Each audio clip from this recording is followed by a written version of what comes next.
और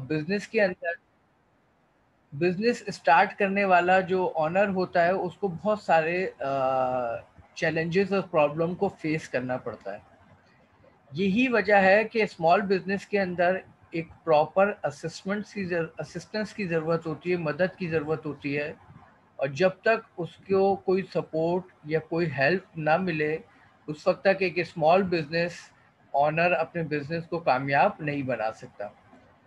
तो यहाँ पर हम बात करेंगे कि गवर्नमेंट एंड प्राइवेट लेवल पर वो कौन कौन सी असिस्टेंस हैं जो बिजनेस में ऑनर को फराम की जाती हैं और जिनकी बुनियाद पर हम सपोर्ट करते हैं स्मॉल बिजनेस ऑनर्स को।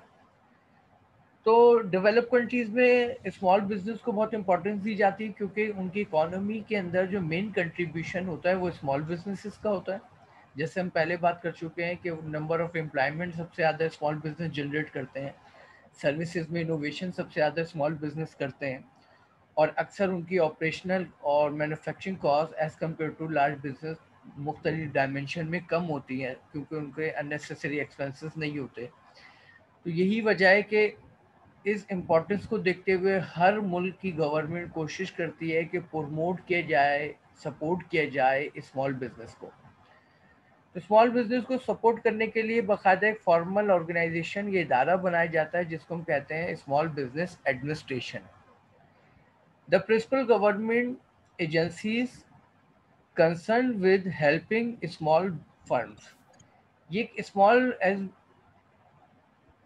स्मॉल बिजनेस एडमिनिस्ट्रेशन एसबीए का बुनियादी मकसद होता है कि मुल्क में जारी वो तमाम स्मॉल इंडस्ट्रीज या स्मॉल बिजनेसेस को मुख्तलिफ डोमेन में सपोर्ट फराहम की जाए ताकि वो कम वक्त में ज़्यादा से ज़्यादा ग्रोथ हासिल करके बिजनेस को मेच्योरिटी और सक्सेस की तरफ लेकर जाएं। जैसे में गवर्नमेंट का अहम रोल होता है कि वो ऐसे इदारे बनाएं जो कि हेल्प फराहम करें उन तमाम ऑनर्स को जो स्मॉल लेवल पर बिजनेसेस कर रहे हैं। तो इसके अंदर हम आगे बढ़ते हैं। स्मॉल बिजनेस एडमिनिस्ट्रेशन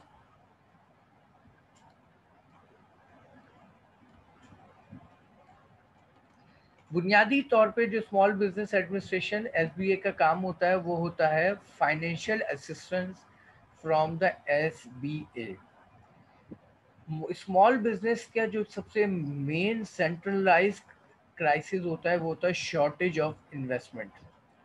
और शॉर्टेज ऑफ इन्वेस्टमेंट की वजह से वो अक्सर बिजनेस को उस तरीके से एग्जीक्यूट नहीं कर पाते जिस तरह वो करना चाहते थे। तो यही वजह है कि सबसे पहले तो उन्हें ज़रूरत है उस नेसेसरी फाइनेंस की जिसकी बुनियाद पे वो स्मॉल बिजनेस को सही तरीके से एग्जीक्यूट करें। तो स्मॉल बिजनेस एडमिनिस्ट्रेशन सबसे पहले फराम करती है micro small business loan often use two by equipment और ऑपरेट अ बिजनेसेस। माइक्रो लोन उन लोन्स को कहते हैं जो लोन की ख़ास बात ये होती है कि इनकी एक तो टर्म एंड कंडीशन यानी शराइत बहुत कम या ना होने के बराबर होती हैं, और इन लोन्स का जो वॉल्यूम होता है, जो लोन का साइज़ होता है वो स्मॉल या मीडियम लेवल का होता है, यानी ये चंद लाख रुपए पर होता है। ये लोन देने का मकसद क्या होता है ताकि स्मॉल बिजनेस ऑनर वो नेसेसरी इक्विपमेंट परचेज करें जिनकी उनको बिजनेस के लिए ज़रूरत है और वो उसको ख़रीदने की खुद सलाहियत नहीं रखते। वो अपने ऑपरेशनल एक्सपेंसेस को सही तरीके से बेयर करें और उनको वो तमाम ऑपरेटिंग एक्सपेंस को बेयर करने, क्योंकि जब हम बिज़नेस स्टार्ट करते हैं तो बिज़नेस में फ़ौरन रेवेन्यू प्रॉफिट नहीं होता, और रेवेन्यू प्रॉफिट तक पहुंचने के लिए हमें कंटिन्यूसली एक्सपेंडिचर बेयर करने पड़ते हैं जो कि हमारे ऑपरेटिंग एक्सपेंसेस कहलाते हैं।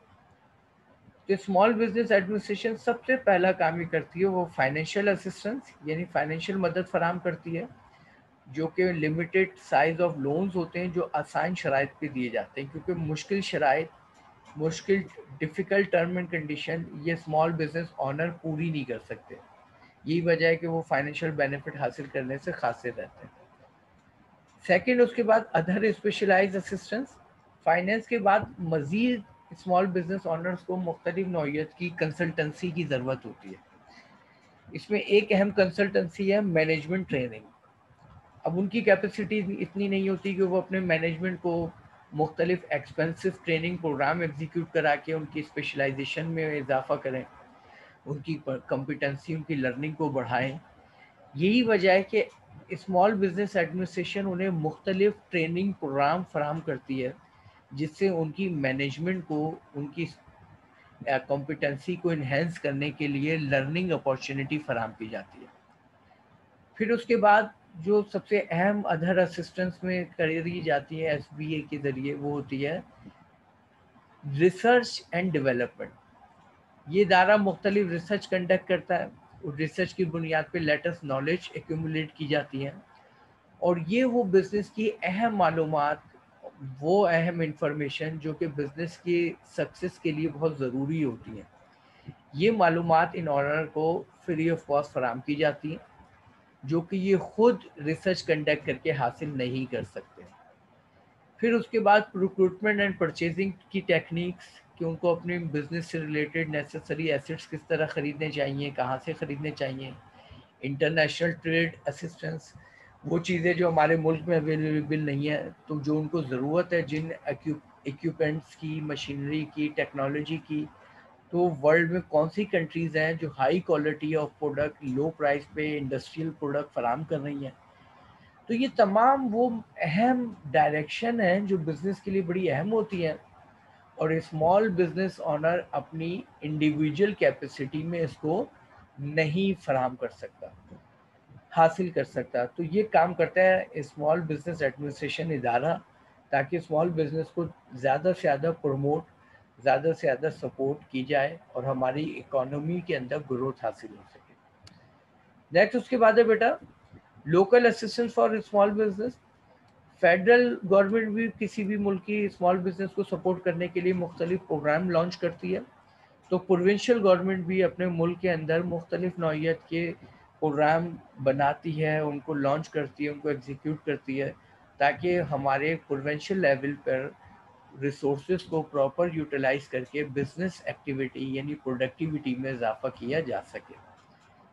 फिर उसके बाद आता है बिजनेस इंक्यूबेटर्स। बिजनेस इंक्यूबेटर किसी भी स्मॉल बिजनेस को मेच्योर करने में, सक्सेस की तरफ ले जाने में, सरवाइव करने में अहम रोल फराहम करते हैं।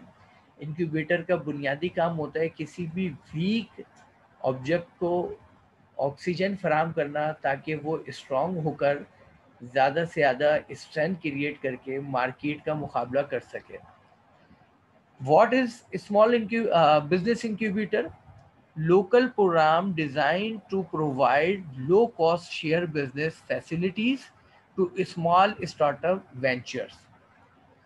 मैंने स्टार्टिंग में आपको बताया कि बिजनेस को स्टार्ट करना मुश्किल काम नहीं होता, बहुत सारे लोग बिजनेस स्टार्ट कर लेते हैं, लेकिन बिजनेस को कामयाब बनाना मुश्किल काम होता है। हर कोई बिजनेस को कामयाब नहीं बना पाता।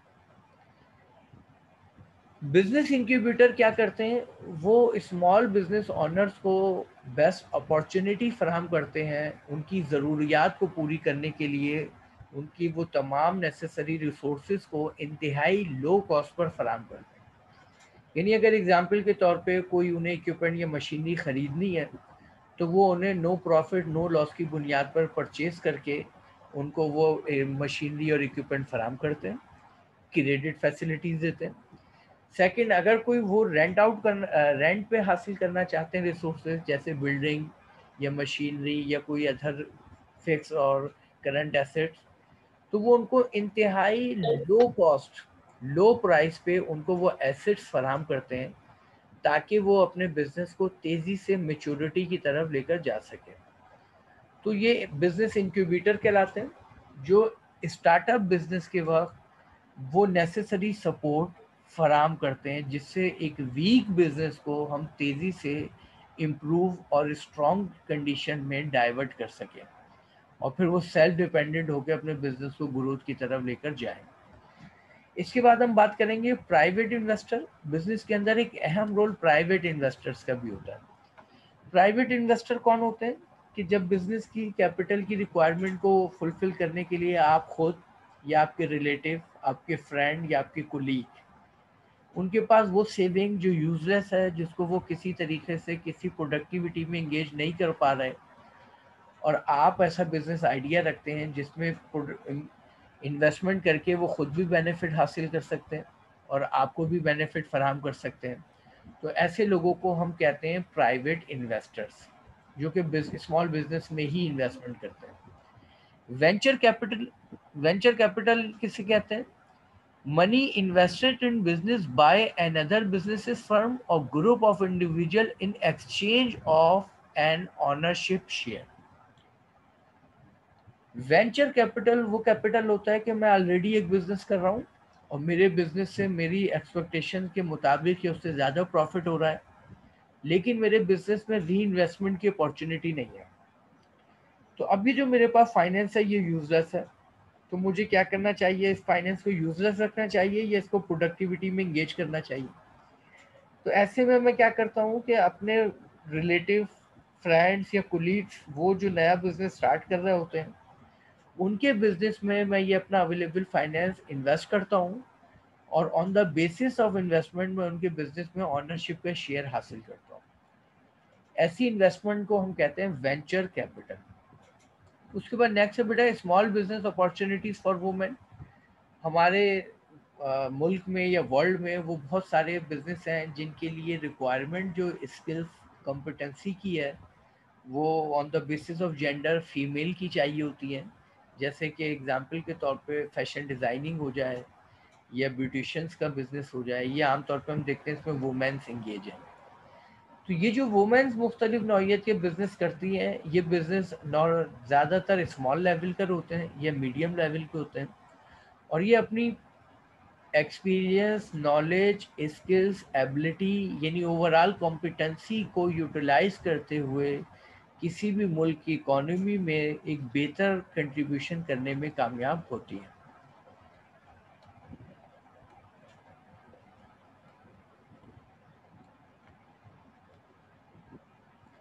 अब उसके बाद नेक्स्ट जो हमारे पास स्मॉल बिजनेस को स्टार्ट करने के लिए एक ऑप्शन होता है वो है फ्रेंचाइजिंग।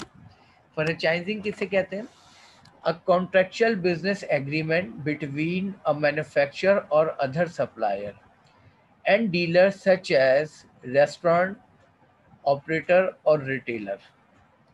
तो फ्रेंचाइज एक बहुत ही आइडियल वे होता है किसी भी न्यू बिजनेस को स्टार्ट करने का, जिसके ज़रिए हम फ्रेंचाइजिंग के ज़रिए अपने बिजनेस को सिक्योरली, स्मूथली और बगैर किसी क्राइसिस के मेच्योरिटी की तरफ लेकर जाते हैं। तो नॉर्मली बहुत सारे जो स्मॉल बिजनेस हैं वो on the basis of franchise agreement यानी फ्रेंचाइजिंग के ज़रिए स्टार्ट किए जाते हैं। हमारे मुल्क में अगर फ्रेंचाइजिंग की एग्जांपल देखें तो आपको फूड्स में बहुत सारी नज़र आती है, जैसे मैकडोनल्ड है, सबवे है, पिज़्ज़ा हट है। ये जितनी भी इनकी ब्रांचेस हैं ये हमारे मुल्क में on the basis of franchise operate कर रही हैं और इससे दोनों पार्टीज फ़ायदा उठा रही हैं। अगर हम बात करें फ्रेंचाइज सेक्टर की तो इसमें फूड है, सर्विसेज है, मैन्युफैक्चरिंग है, सप्लायर हैं, वो तमाम लोग जो अपने बिजनेस के अंदर on the basis of franchise agreement business को स्टार्ट करके उसको प्रॉफिट की तरफ लेकर जा रहे हैं। अब हम यहाँ पे बात करेंगे फ्रेंचाइज एग्रीमेंट। फ्रेंचाइज एग्रीमेंट क्या होता है? इसके लिए हमें समझना होगा कि फ्रेंचाइज में लोग कितनी तरह के होते हैं। किसी भी फ्रेंचाइज एग्रीमेंट में दो पार्टीज होती हैं, एक को कहते हैं फ्रेंचाइजी और एक को कहते हैं फ्रेंचाइजर। फ्रेंचाइजी कौन होता है? इंडिविजुअल और business firm purchasing a franchise. Franchisee हम उसे कहते हैं वो इंडिविजुअल या वो स्मॉल बिजनेस फर्म जो परचेज करती है फ्रेंचाइज, यानी जो कि नया बिजनेस स्टार्ट करने जा रही होती है। फ्रेंचाइजर कौन होता है? Firm who product are sold to the customer by the franchisee. वो बुनियादी फर्म, वो लार्ज ऑर्गेनाइजेशन जो कि बुनियादी तौर पे आपको ये अपॉर्चुनिटी फराहम करती है कि उसकी प्रोडक्ट या उसकी सर्विस आप उसके नाम को यूटिलाइज करते हुए मार्केट में इंट्रोड्यूस कराते हैं और इस तरह आप रेवेन्यू हासिल करते हैं। तो फ्रेंचाइज एग्रीमेंट फ्रेंचाइजी और फ्रेंचाइजर के दरमियान होता है और इस एग्रीमेंट के ज़रिए फ्रेंचाइजर अपनी एक्सपर्टीज़, नॉलेज, इंफॉर्मेशन यानी प्रॉपर कंसल्टेंसी फराहम करता है किसको? फ्रेंचाइजी को। और फ्रेंचाइजी उस एग्रीमेंट के तहत ये तय करता है कि होने वाले प्रॉफिट में से एक ख़ास परसेंटेज अपने फ्रेंचाइजर को देगा और रिमेनिंग शेयर का बेनिफिट खुद उठाएगा। तो इन दो पार्टीज के दरमियान होने वाले एग्रीमेंट को हम कहते हैं फ्रेंचाइजिंग एग्रीमेंट। अब अगर हम बात करें तो फ्रेंचाइजिंग एग्रीमेंट में कुछ प्रॉब्लम और कुछ बेनिफिट्स भी होते हैं। फ्रेंचाइजिंग की सबसे पहले हम बात करते हैं बेनिफिट्स की, कि फ्रेंचाइजिंग एग्रीमेंट के तहत जो बिजनेस एग्जीक्यूट होते हैं उनके बेनिफिट्स क्या क्या होते हैं। फ्रेंचाइजिंग एग्रीमेंट के तहत दोनों पार्टीज गेन हासिल करती हैं, चाहे वो फ्रेंचाइजी यानी बिजनेस स्टार्ट करने वाला हो या फ्रेंचाइजर जो आपको इजाज़त देता है, परमिशन देता है अपने बिजनेस को यूज़ करने की, यानी अपनी गुडविल को कैश कराने की। जो नया बिजनेस स्टार्ट कर रहा है उसको क्या फ़ायदा होता है? उसको ये फ़ायदा होता है कि अगर मैं फॉर इंस्टेंस फूड में काम कर रहा हूँ और मैं कोई पिज़्ज़ा या मैं कोई बर्गर एक नए नाम से मार्केट में लेकर आता हूँ, तो उसमें अनसर्टेनिटीज़ बहुत ज़्यादा होती हैं। क्यों? क्योंकि मेरी गुडविल ज़ीरो है, लोगों में उसके टेस्ट की अवेयरनेस नहीं है, लोगों को ट्रस्ट नहीं है। यही वजह है कि बिज़नेस की अनसर्टेनिटी में 50% पॉसिबिलिटीज़ हैं बिज़नेस के फ्लॉप होने की और 50% पॉसिबिलिटीज़ होती हैं बिज़नेस के कामयाब होने की।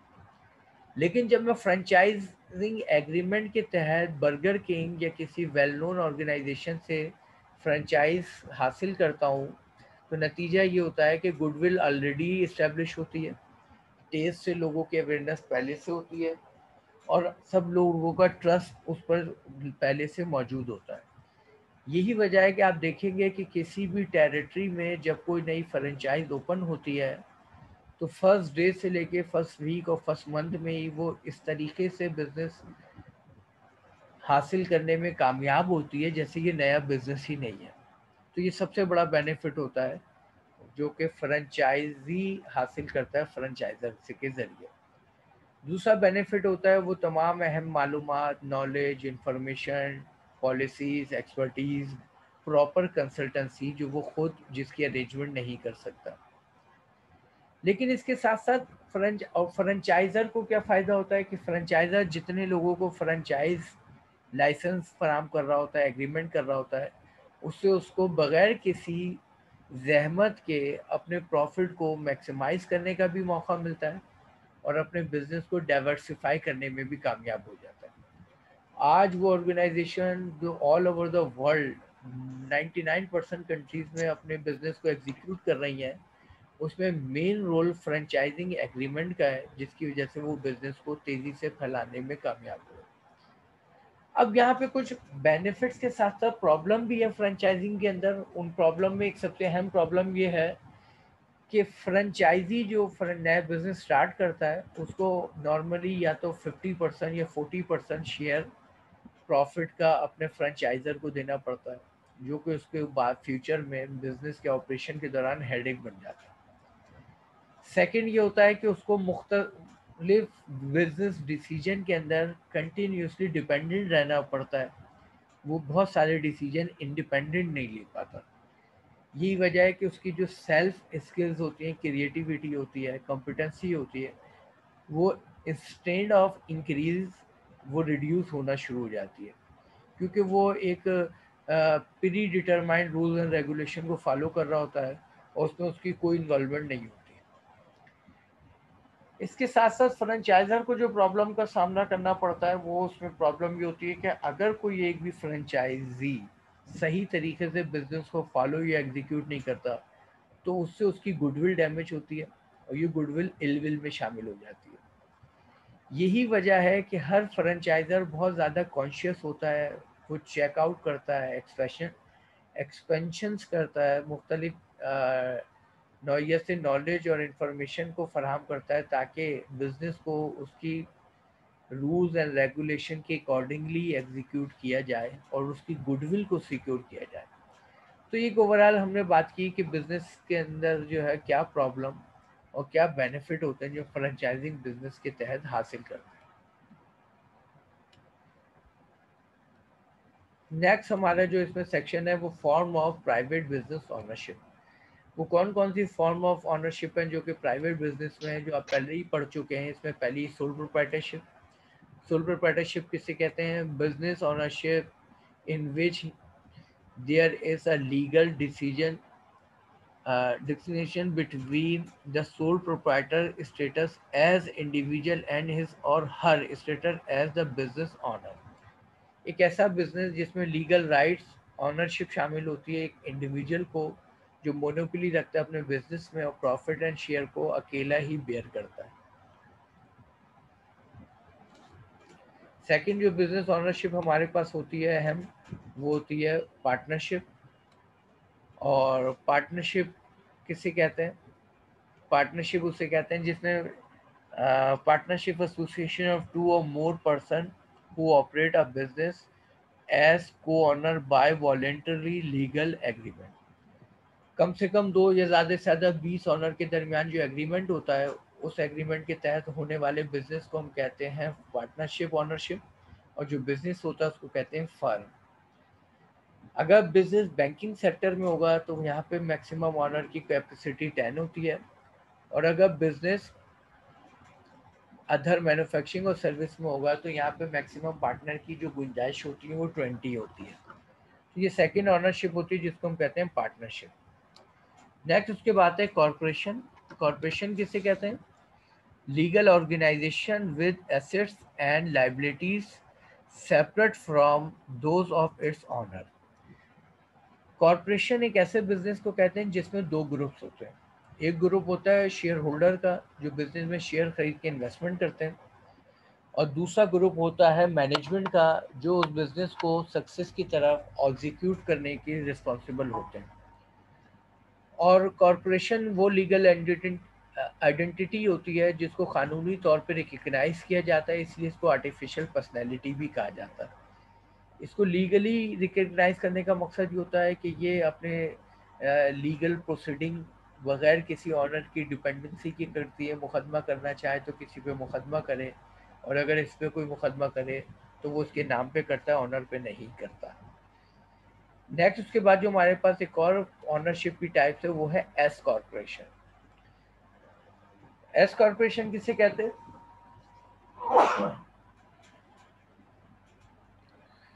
A corporation that do not pay corporate taxes on profit, instead profit are distributed to the shareholder who pay individual income taxes। S corporation और कॉर्पोरेशन का डिफरेंशिएट करना है वो हमें। कॉर्पोरेशन वो होती है जिसमें होने वाले प्रॉफिट पे ड्यूल टैक्सेशन होती है। ये ड्यूल टैक्सेशन क्या होती है? यानी कि जब ओवरऑल कंपनी को प्रॉफिट होता है तो गवर्नमेंट उस कंपनी के प्रॉफिट में से एक मखसूस परसेंटेज टैक्स के तौर पे डिडक्ट करती है, और जब वो रिमेनिंग प्रॉफिट शेयर होल्डर में डिस्ट्रीब्यूट किया जाता है तो गवर्नमेंट दोबारा उन शेयर होल्डर के इंडिविजुअल प्रॉफिट में से भी टैक्स डिडक्ट करती है। यही वजह है कि प्रॉफिट सिंगल होता है और उस पर टैक्स 2 बार चार्ज किया जाता है, इसे कहते हैं ड्यूल टैक्सेशन। एस कॉर्पोरेशन वो एक ख़ास ऑनरशिप की टाइप्स है जो होती तो कॉर्पोरेशन है, लेकिन इसके अंदर ड्यूल टैक्सेशन नहीं होती बल्कि सिंगल टैक्सेशन होती है। यही वजह है कि सिंगल टैक्स अप्लाई होने से ऑनर को बेनिफिट ही होता है कि उनकी जो प्रॉफिट की कैपेसिटी या एबिलिटी है वो बढ़ जाती है। तो ऐसे बिजनेस को हम कहते हैं एस कॉर्पोरेशन।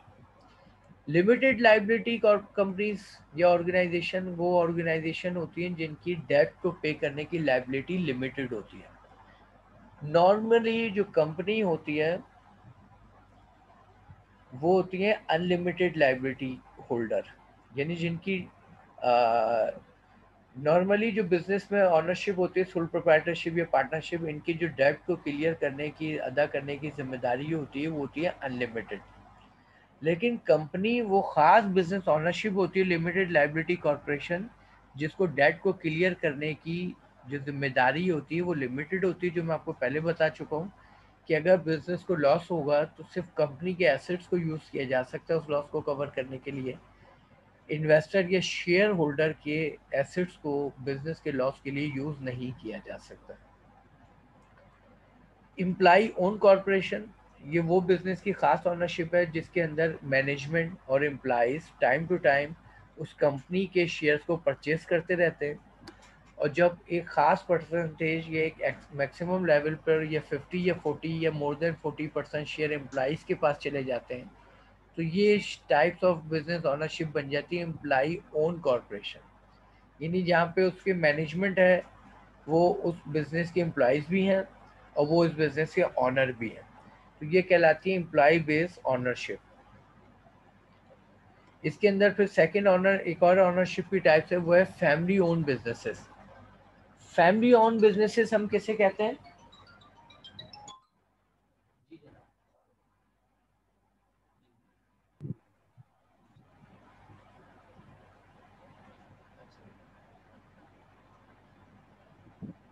आप आप मुझे उसका नंबर सेंड कर दें। अच्छा अच्छा अच्छा अच्छा अच्छा। चलो मैं, मेरी अभी क्लास चल रही है ऑनलाइन, मैं उसको खत्म करके आता हूँ। उसने मुझे कहा था कि मेरी कल उससे बात हुई, कहता मैंने भी उसको मतलब और रेफर किया ना उसके लिए। वो मुझे कह रहा था कि वो मेरे सेल नंबर पे रब्ता कर लेगा। मैं उससे कहता हूँ कि मुझे उसका नंबर दो। ठीक है, ठीक, okay okay. Family own business बेटा किसे कहते हैं? फैमिली ओन बिजनेस वो होते हैं जो रिलेटिव बिजनेस स्टार्ट करते हैं और जैसे जैसे बिजनेस डाइवर्सिफाई होता जाता है उसमें वो बिजनेस की ऑनरशिप में अपने डिफरेंट फैमिली या रिलेटिव्स को शामिल करते जाते हैं। तो ऐसे बिजनेस को कहते हैं फैमिली ओन बिजनेसेस। नेक्स्ट उसके बाद होता है non profit corporation. Non profit corporation किसे कहते हैं? Organization whose goal not to include pursuing a profit. एक ऐसी ऑर्गेनाइजेशन जिसका बिजनेस करने का मकसद प्रॉफिट मैक्सिमाइजेशन नहीं होता बल्कि फैसिलिटेट करना होता है। वो या तो किसी इंडस्ट्री के बिजनेस को फैसिलिटेट करना चाहते हैं या मुख्तलिफ सोशल एक्टिविटीज़ में इंगेज होते हैं, तो ऐसे लोगों को कहते हैं नॉन प्रॉफिट कॉरपोरेशन। इस नॉन प्रॉफिट कॉरपोरेशन का मकसद ये नहीं होता कि वो प्रॉफिट अर्न नहीं कर सकते। वो अगर कॉरपोरेशन की एक्टिविटीज़ को एग्जीक्यूट करने से प्रॉफिट हासिल होता है तो वो प्रॉफिट रिसीव करते हैं, लेकिन उनकी तरजीहात प्रॉफिट नहीं होती। उनकी तरजीहात प्रायोरिटीज़ होती है सपोर्ट करना, हेल्प करना और मुख्तलिफ नौइयत के इशूज़ को डिज़ॉल्व करना। जैसे हमने अभी स्टार्टिंग में बात की थी, स्मॉल बिजनेस एडमिनिस्ट्रेशन ये भी एक ऑर्गेनाइजेशन है, ये भी बिजनेस करती है, मुख्तलिफ इक्विपमेंट एंड मशीनरी खरीद के स्मॉल बिजनेस ऑनर्स को देती है। लेकिन इसके बिजनेस करने का मकसद क्या होता है? No profit corporation. यानी वो प्रॉफिट फोकस नहीं होता बल्कि स्मॉल बिजनेस ओनर को सपोर्ट फराम करना होता है। इसी तरह हमारे यहाँ चैम्बर ऑफ कॉमर्स भी एक ऑर्गेनाइजेशन होती है जिसका मेन मकसद क्या होता है? लोगों को सपोर्ट फराम करना, उनको उनकी मुख्तलिफ इशूज़ को डिज़ॉल्व करना, लेकिन अगर प्रॉफिट हो जाए तो वो प्रॉफिट रिसीव कर लेते हैं। उसके बाद नेक्स्ट जो हमारे पास ऑनरशिप आती है वो होती है public and collective ownership of business. बुनियादी तौर पे बिजनेस ऑनरशिप में एक ऑनरशिप होती है जिसको हम कहते हैं पब्लिक गवर्नमेंट ऑनरशिप। गवर्नमेंट यानी पब्लिक सेक्टर यानी गवर्नमेंट ऑनरशिप वो होती है जिसमें बिजनेस की ऑनरशिप ओन करती है गवर्नमेंट। यानी उस मुल्क की गवर्नमेंट बिजनेस को स्टार्ट करती है, उसके लिए रिसोर्सेज फराहम करती है और उस बिजनेस से होने वाले प्रॉफिट या लॉस को खुद रिस्पॉन्सिबल होती है। ऐसे हम बिजनेस को कहते हैं पब्लिक या गवर्नमेंट ओन बिजनेसेस। उसके बाद जो नेक्स्ट हमारे पास बिजनेस ओनरशिप आती है collective cooperative ownership. Collective cooperative ownership वो होती है जिसके अंदर हमारी बिजनेस ओनरशिप के अंदर गवर्नमेंट और प्राइवेट दोनों सेक्टर शामिल होते हैं। ऐसी ऑनरशिप को कहते हैं कलेक्टिव कंबाइंड ऑनरशिप। उसके बाद हम बात करेंगे organizing a corporation, types of corporations. Types of corporation की अगर हम बात करें तो इसमें सबसे पहले where and how business incorporate.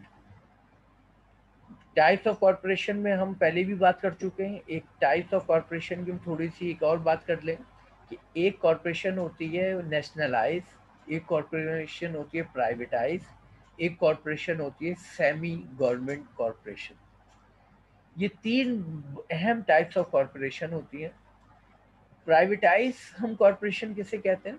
Privatise corporation कहते हैं वो कॉरपोरेशन जो कल तक गवर्नमेंट की थी हिस्ट्री उसकी बताती है कि गवर्नमेंट ने बिजनेस स्टार्ट किया था, लेकिन बाद में बिजनेस को गवर्नमेंट ने, ऑर्गेनाइजेशन को सेल आउट कर दिया, किसको? प्राइवेट ऑनर्स को।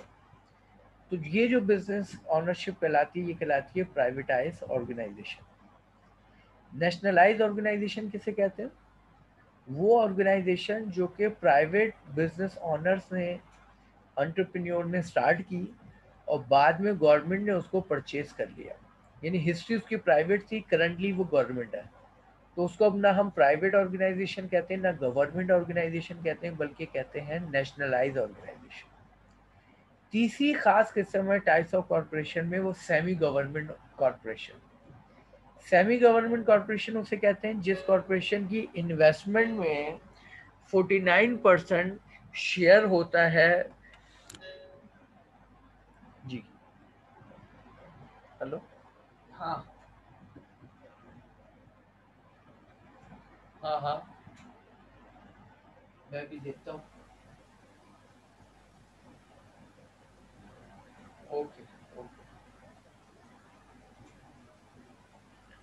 Private ownership, semi government ownership उस ऑनरशिप को कहते हैं कि जिसके अंदर जो है 51% शेयर गवर्नमेंट का होता है इन्वेस्टमेंट में, 49% प्राइवेट पीपल्स का होता है। तो उसे हम कहते हैं सेमी गवर्नमेंट ऑनरशिप। तो ये थी कुछ मखसूस टाइप्स ऑफ बिजनेस ऑर्गेनाइजेशन। उसके बाद हम वेयर टू इनकॉर्पोरेट, यानी एक बिजनेस ऑर्गेनाइजेशन या उसको जो है इनकॉर्पोरेट कैसे किया जाता है, यानी एक ऑर्गेनाइजेशन को, कॉर्पोरेशन को डेवलप कैसे किया जाता है। तो ये आप पहले भी पढ़ चुके होंगे कि how an organization is incorporated, यानी कैसे डेवलपमेंट होती है। तो अगर उसका ट्रेडिशनल आर्टिकल ऑफ इनकॉर्पोरेशन देखें हम, तो इसमें सबसे पहले होता है name and address of the corporation. फिर उसके बाद होता है कॉर्पोरेशन ऑब्जेक्टिव, वो कौन से मकासद हैं जिनके लिए कॉर्पोरेशन बनाई जा रही है। नेक्स्ट होता है types and amount of stock, कौन कौन से अमाउंट ऑफ स्टॉक हम उसके अंदर ऑफर करेंगे या इशू करेंगे।